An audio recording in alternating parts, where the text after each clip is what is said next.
Dr. Wendy Stewart, and I work as the Dean of Counseling and Student Development at MiraCosta. And my name is Alfreda Wojcik, and I'm Dean of Community Education, and I work here at our Community Learning Center.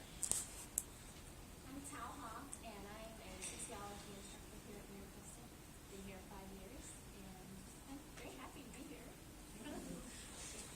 Freddy Ramirez, consejero, counselor at MiraCosta College. I have been here since 2004, so that's a long time. Thank you for inviting me. I'm really happy. And let's see, I'll randomly pick someone to start off with this question, and that is, please tell us about the journey that led you to your current career.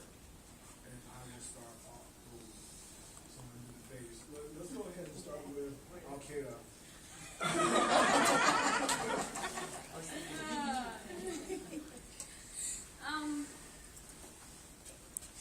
It's unique in certain ways, but also similar in a lot of other ways. As Dr. Rodriguez is talking about going to the well to get water, I did that, and having that value of the family and growing with the family and having the larger family helping in raising you. I was born and raised in Albania, and Albania is a very small country in Europe. It was a communist country where no one could come in the country and no one could leave the country when I grew up there.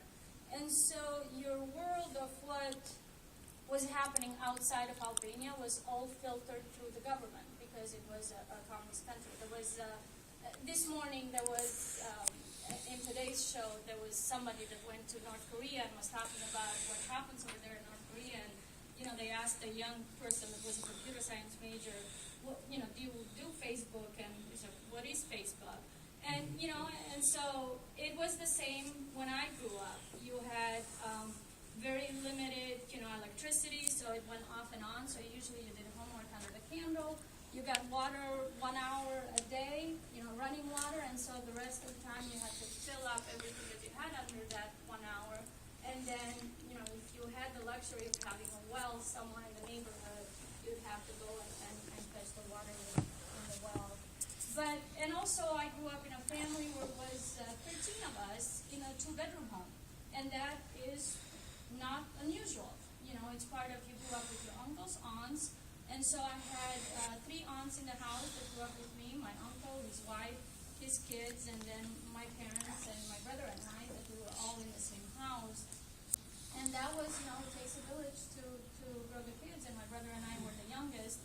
So, of course, everybody had an input in our, way of growing up. And it's a society where the women are sort of there to be mothers, to cook, to clean, and not necessarily to go to college or become what it is that they could become. And so, but I was fortunate in growing up in a family that didn't express that it wasn't, you are a female, so you probably are not going to go to college or do anything like that.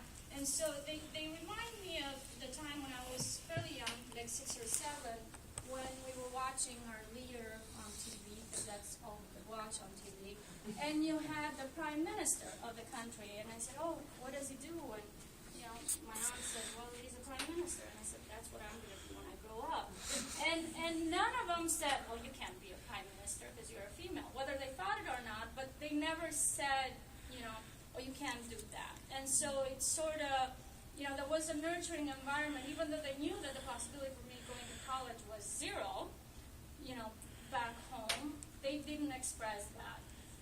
And when I entered, was a good student up to 8th grade, and then when I entered freshman year in high school, the demonstrations against the government started to overthrow the government, to overthrow the communist government. And my brother, being the oldest, was a senior in high school, started joining the demonstrations, and me wanting to do everything that my brother was doing, joined as well. And so the first freshman year, I probably attended maybe a quarter of the year, and therefore not a very good student.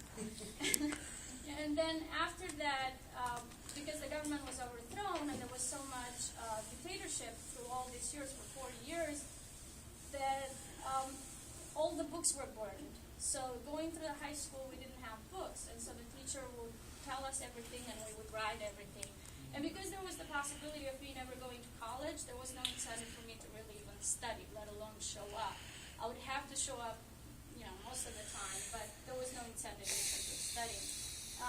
I got an opportunity when I was in senior year of high school to meet a wonderful family that came to Albania to do some workshops. And in Albania, we had to study Russian, but in my senior year, I said, hey, let me just start learning English, since now we had talk shows and soap operas and TV that you could watch.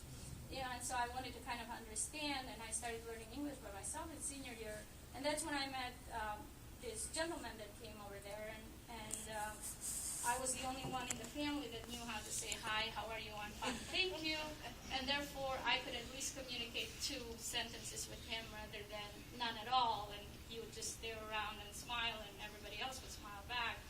So when he came here, he got in touch with MiraCosta College and said, I would like to bring somebody to study here at MiraCosta, and send a letter to me, which, with a dictionary and, everything else, I translated to say, would you like to come and study in the United States and stay with us? And so I was given the opportunity to go to college. I moved here a day after I graduated from high school. I did graduate, by the way.